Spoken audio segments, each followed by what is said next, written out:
Hi guys, welcome to our channel. Bigg Boss season 8లో మునుపెన్నడు లేని విధంగా టాస్కులతో బిగ్ బాస్ ను అలరిస్తున్నారనే చెప్పాలి. ఇందులో భాగంగా బిగ్ బాస్ సీజన్ 8లో 3వ వారం నామినేషన్స్ లోకి 8 మంది వచ్చారు.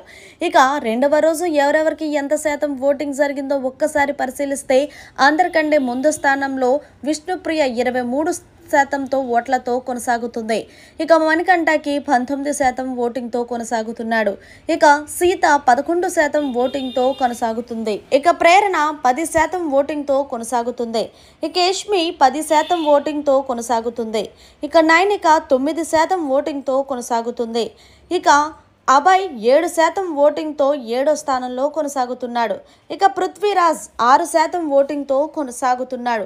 మొత్తంగా చివరి 2 స్థానాల్లో అభయ్, పృథ్వీరాజ్ డేంజర్ జోన్లో ఉన్నారని చెప్పాలి. మరి వీళ్ళల్లో ఈ వారం హౌస్ నుండి ఎవరు బయటకు వెళ్తారనేది కామెంట్ చేయండి. మరిన్ని లేటెస్ట్ అప్డేట్స్ కోసం చూస్తూనే ఉండండి మన ఛానల్.